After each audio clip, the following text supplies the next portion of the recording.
I kind of quit. When I started my paper route, we had a cigar company called Honeys, something Honeys.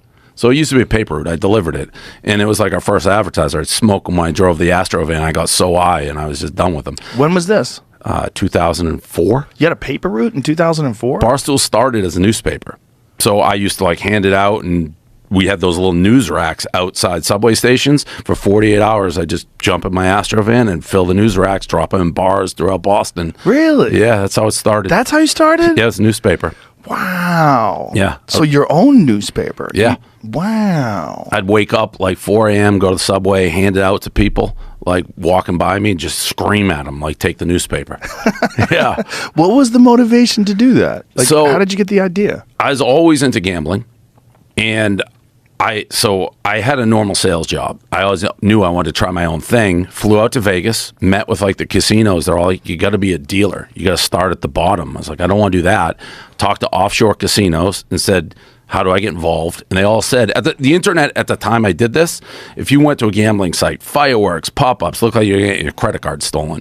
They actually said, get us off the internet, put us in a physical newsletter, and we'll advertise. So I sold like a year of advertising before we launched, and it was a gambling rag. It was like a 4-page newspaper, but I sold the advertising, and it allowed me just to morph. So like during the course of the year, we slowly moved strictly away from gambling to more like men's interest, like girls and things like that.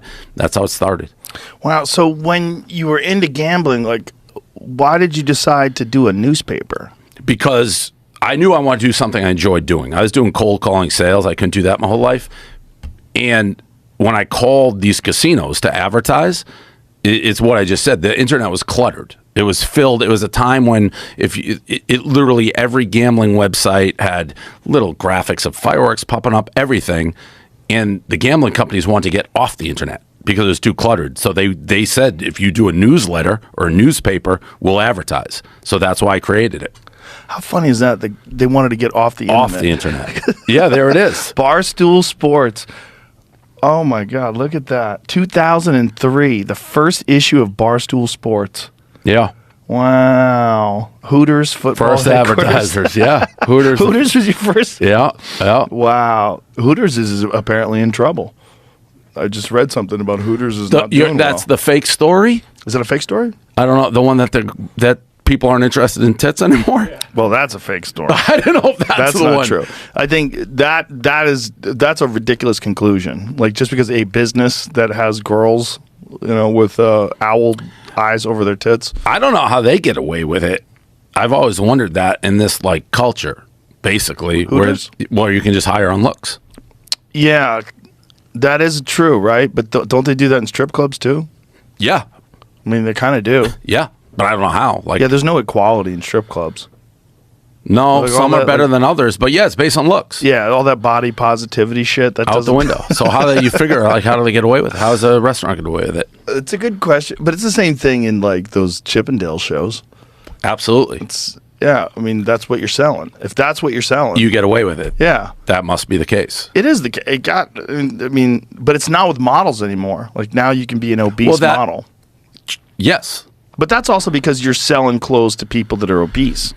Because Well- there's a lot of people that are overweight. You can sell them Correct. clothes, and I guess it's good to have an overweight model, because if you're an overweight person, you buy clothes like, oh, that would look good on me, it looks good on her. Yeah, it's half public pressure and half business, because like Victoria's Secret got basically bullied out of their fashion show and their entire model by only having like the perfect Victoria's Secret angels. They had to go plus size. Now, they did that because of public pressure or because of business decision, or kind of both.